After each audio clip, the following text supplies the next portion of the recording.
बिस्मिल्लाहिर्रहमानिर्रहीम। हम स्टार्ट कर रहे हैं जी, कंटिन्यू कर रहे हैं बल्कि project in the organisational structure of the book project management by Jack R Meredith. So इसी के हवाले से हमने जो लास्ट 2 लेक्चर्स इस चैप्टर के हवाले से पढ़े थे उसमें हमने प्रोजेक्ट की ग्रोथ को उसको देखा और इसके बाद हमने 4 different types of organizational forms देखी। फंक्शनल और प्रोजेक्टाइज्ड स्ट्रक्चर्स को हमने लास्ट किया था। अभी के लेक्चर में हम मैट्रिक्स स्ट्रक्चर के ऊपर बात करते हैं। सो दैट वाज एक ट्रेडिशनली प्रोजेक्ट स्ट्रक्चर में जब हम फंक्शनल स्ट्रक्चर परफॉर्म कर रहे होते हैं और उसमें प्रोजेक्ट्स परफॉर्म करते हैं, उसके एडवांटेजेस डिसएडवांटेजेस। देन हमने प्रोजेक्टाइज्ड ऑर्गेनाइजेशन या प्योर प्रोजेक्ट स्ट्रक्चर को देखा, उसके एडवांटेजेस और डिसएडवांटेजेस के ऊपर हमने बात की थी। अभी हम बात करते हैं what is a project in a matrix organization. So matrix organization हम किसको कहते हैं और पहले इसको देख लेते हैं। So matrix project organization basically it keeps few things जो कि हमारे लिए important है understand करना, desirable features of both stand alone and functional projects। So अभी हमने 2 जो structure पढ़े थे, एक को हमने project या projectized structure कहा था और एक हमने पढ़ा था इससे पहले functional structure। So इसका मतलब क्या हुआ कि desirable features of both stand alone यानी हमारे पास प्रोजेक्ट स्ट्रक्चर और जहां पे हम फंक्शनल प्रोजेक्ट्स परफॉर्म कर रहे होते हैं। सो इसका मतलब क्या हुआ कि इस किस्म के स्ट्रक्चर में हमें ये दोनों कैरेक्टरिस्टिक्स एक दूसरे के साथ मिलते हुए नजर आते हैं। And then sum it avoids some of the disadvantages of each type. So इसका मतलब क्या हुआ कि जब हम इन दोनों को मिक्स टाइप में लेकर आ रहे हैं तो कुछ एडवांटेजेस और डिसएडवांटेजेस भी आपको डिफरेंट फॉर्म में नजर आएंगे। So basically it is a combination of stand-alone projectized and functional organizational structure can take on a variety of specific forms. So अब इसको further आगे लेकर चलते हैं by understanding it from the diagram. इसमें हमारे पास जो मैट्रिक्स स्ट्रक्चर आ रहा है उसको सबसे पहले देखते हैं, इसके बाद हम बात करेंगे मैट्रिक्स की डिफरेंट टाइप्स भी होती हैं जिसमें हम स्ट्रॉन्ग मैट्रिक्स स्ट्रक्चर भी कहते हैं और वीक मैट्रिक्स स्ट्रक्चर भी कहते हैं। सो इसको हम बाद में देखेंगे। सबसे पहले अंडरस्टैंड करते हैं कि what is a matrix structure. अब अगर हम बाकी चीज़ों को छोड़ देते हैं और सिर्फ तवज्जो देते हैं जो मैं आपके लिए लाइन ड्रॉ कर रहा हूँ इसके ऊपर, ये जो मैंने आपके लिए बॉक्स ड्रॉ किया, चले इसको ए बॉक्स कह लेते हैं। A box is an example of a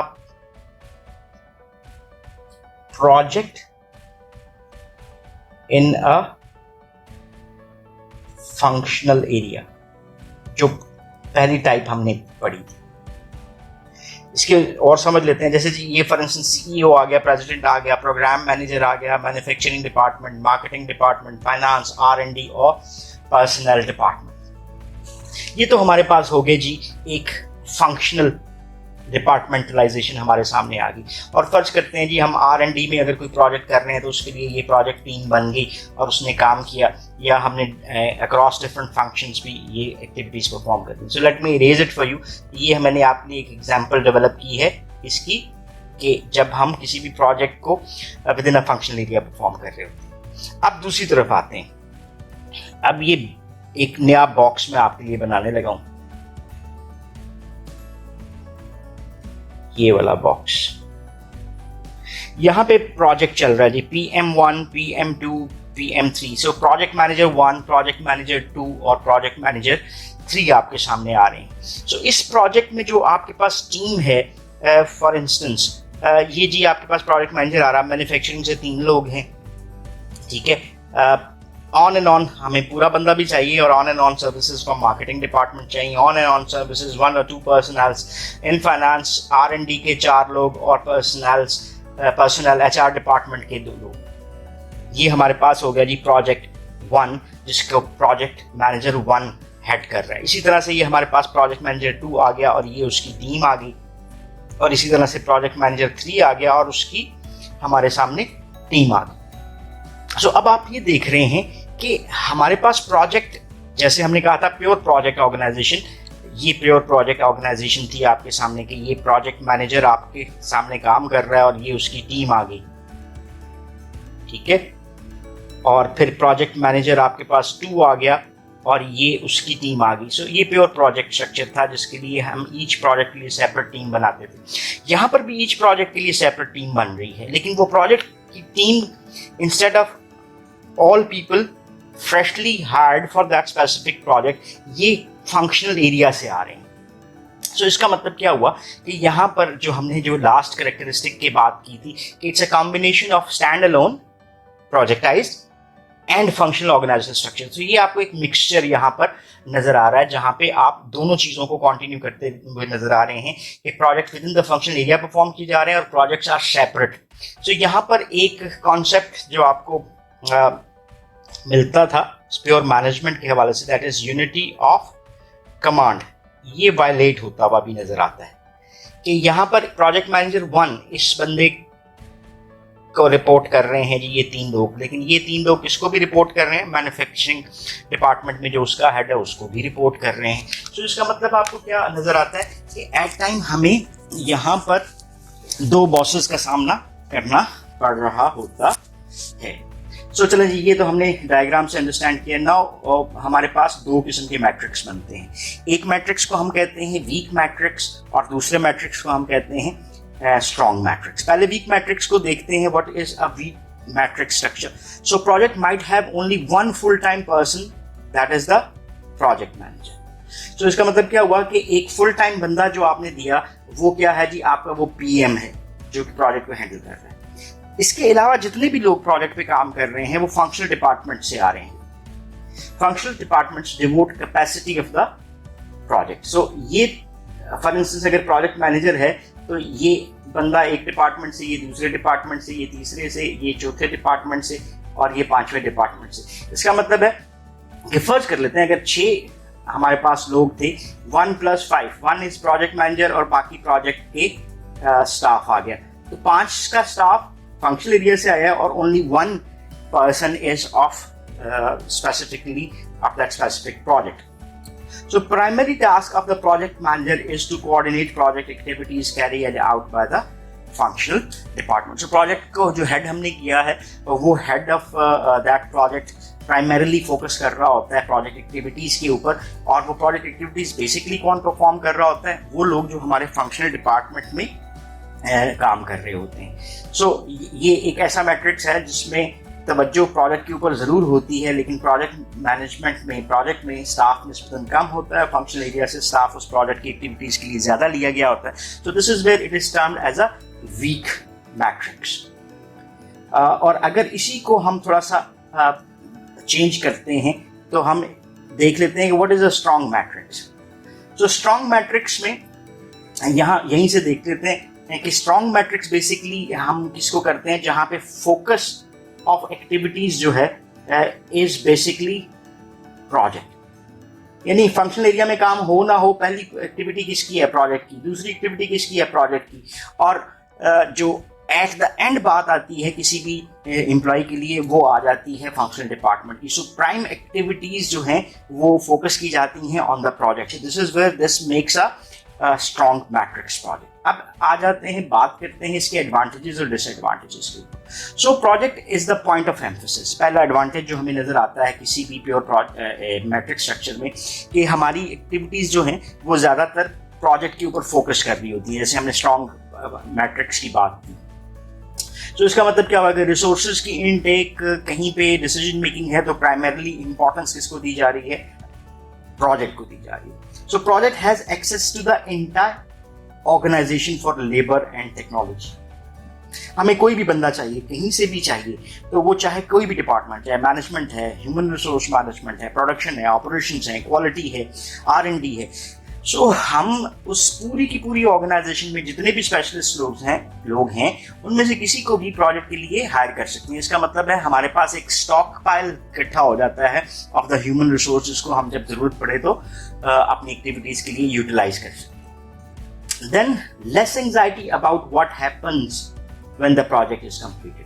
क्योंकि जब प्रोजेक्ट कंप्लीट होता है तो साथ ही साथ वही लोग वापस किधर चले जाते हैं, अपने फंक्शनल एरिया में चले जाते हैं. तो जो एक अनसर्टेनिटी थी प्योर प्रोजेक्ट ऑर्गेनाइजेशन के साथ कि लोग at the end of the project कहाँ पे जाएंगे, उनकी जॉब्स खत्म हो जाएंगी, वो यहाँ पर आपको इस तरह से नजर नहीं आती. Then response to client needs is rapid. Because of the focus of every activity is the project, तो क्लाइंट को भी प्रेफरेंस मिलती है और क्लाइंट की जो नीड्स हैं regarding modification of a project और newer things which needs to be added in the project, वो रिस्पॉन्स भी निस्बतन ज्यादा होता है। Access to administrative units of firm, क्योंकि हम प्रोजेक्ट को प्रेफरेंस दे रहे हैं और फिर फंक्शनल एरिया के लोग भी वहां पर काम करते हुए नजर आ रहे हैं, तो हमारे लिए रिसोर्सेज को एक्वायर करना, administrative units of the firm के साथ कोऑर्डिनेट करना निस्बतन आसान हो जाता है। बेटर बैलेंस ऑफ रिसोर्सेज, जब बंदा चाहिए हमने डिपार्टमेंट से ले लिया, जब बंदे का काम खत्म हो गया डिपार्टमेंट में वापस भेज दिया, टेम्पररी चाहिए तो टेम्पररी ले लिया, परमानेंट चाहिए तो परमानेंट ले लिया। इसी तरह से इक्विपमेंट मशीनरीज जो हमें प्रोजेक्ट के लिए रिक्वायर्ड होती हैं वो भी हम डिपार्टमेंट से एक्वायर कर सकते हैं। इसका मतलब क्या हुआ कि एक बैलेंस ऑफ रिसोर्सेज निस्बतन आपको बेहतर अंदाज में नजर आता है। Then the great deal of organizational flexibility, ये पिछले वाले पॉइंट से ही रिलेट करता है कि flexibility in the resources in context of decision making, in context of usages of different resources like human resource, equipment, machinery. So organizational flexibility आपको इसमें निस्बतन ज़्यादा नजर आती है। जब आपको प्रोजेक्ट पे ज़्यादा तवज्जो देने की ज़रूरत है तो आप अपनी प्रेफरेंसेस को चेंज करके प्रोजेक्ट के ऊपर अपनी एक्टिविटीज़ ज़्यादा अच्छे तरीके से परफॉर्म कर लेते हैं, और अगर प्रोजेक्ट को अभी हमने लिंगर ऑन करना है तो हम उन्हीं एक्टिविटीज़ में फंक्शनल एरियाज को ज़्यादा सपोर्ट कर सकते हैं। So more flexibility is offered in this type of organisational structure. So what are the disadvantages which are associated with this kind of organizational structure?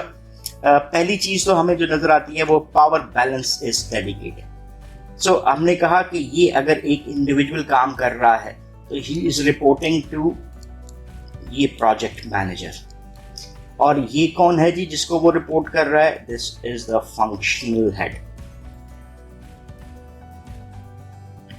अब ये पहला पॉइंट हमें यहां से कहता है कि पावर बैलेंस जो है वो डेलिकेट है।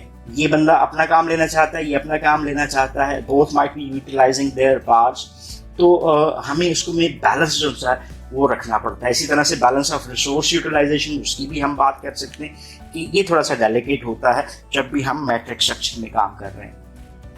दूसरा पॉइंट हमारा जो डिसएडवांटेज के हवाले से आता है वो है कि projects compete for resources. Functional area में जो लोग काम कर रहे हैं they want their work to be done earlier, जैसे जैसे उनको ज़रूरत है। इसी तरह से प्रोजेक्ट में काम करने वाले उन प्रोजेक्ट्स के लिए रिसोर्सेज मांग रहे होते हैं कि उनका काम कंप्लीट हो। So competition of resources at time आपको निस्बतन ज़्यादा नज़र आता है। सो अल्टीमेटली जिसको प्रायोरिटाइज करती है ऑर्गेनाइजेशन उसको रिसोर्सेज मिल जाते हैं, दूसरों को स्कार्सिटी ऑफ रिसोर्सेज फील करना पड़ता है।